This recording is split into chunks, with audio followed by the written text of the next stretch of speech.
Dans cette vidéo, nous allons construire un algorithme qui pilote une plateforme mobile à 2 roues pour recueillir périodiquement des données. Les contraintes associées à ce projet sont pouvoir modifier la vitesse et le sens de rotation du robot, mesurer la température ambiante chaque seconde, afficher toutes les données significatives. Pour répondre à la problématique, nous avons défini l'environnement suivant. Un robot à 2 roues motorisé, le logiciel qui sera totalement développé avec Proteus, des modules électroniques disponibles chez Multipower, tels que des capteurs, une carte Shield d'interface capteur, un shield de contrôle moteur, présenté en détail dans la vidéo du 10 avril, et une carte Arduino Uno.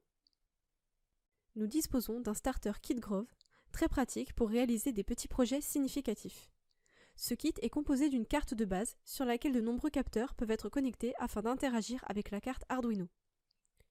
Le shield relie les entrées-sorties numériques, les convertisseurs analogiques numériques ou des liens I2C. Voici le montage auquel nous aboutissons. L'association de la carte d'interface capteur sur la carte de contrôle des moteurs, elle-même placée sur une Arduino Uno, un afficheur LCD pour présenter les informations sur 2 lignes de 16 caractères, un bouton poussoir pour modifier le sens de rotation des moteurs, un potentiomètre dont la tension angulaire fait varier la vitesse de déplacement, un capteur de température. Les entrées-sorties de la carte Arduino Uno sont limitées. Il importe donc de valider les broches sur lesquelles les périphériques seront connectés. Les moteurs sont contrôlés via les broches 4, 5, 6 et 7. L'afficheur LCD est relié au lien I2C. Le potentiomètre utilise le convertisseur A0. La température est numérisée sur A1.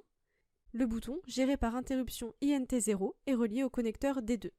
Voici le montage réel à tester. Passons à la conception de notre programme. Voici les 4 périphériques Grove ajoutés à notre algorithme et correctement paramétrés. Nous ne présentons pas tout le code, mais uniquement 3 fonctions. Sachez que vous pouvez télécharger la totalité du projet depuis l'espace formation de notre site. Le programme utilise principalement le timer pour effectuer une tâche chaque seconde et une interruption pour modifier le sens de rotation des moteurs. La routine setup lancée au début du programme est chargée d'initialiser les périphériques, les broches, les variables et se termine en validant l'interruption INT0.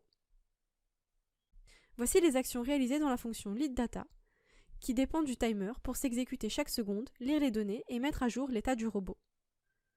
L'interruption est activée lors d'un appui sur le bouton poussoir. Le sens de rotation est inversé à chaque appui.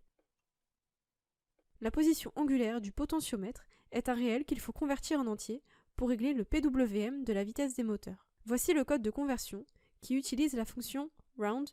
De nombreuses fonctions de la bibliothèque math.h peuvent être utilisées pour un algorithme. Lançons la simulation de l'algorithme. Le code est compilé, puis exécuté. Les actions correspondent bien à celles attendues. La gestion du timer et de l'interruption sont assez simples à implémenter dans l'algorithme. La complexité aurait été largement supérieure en langage C++. Téléversons. L'exécution est correcte.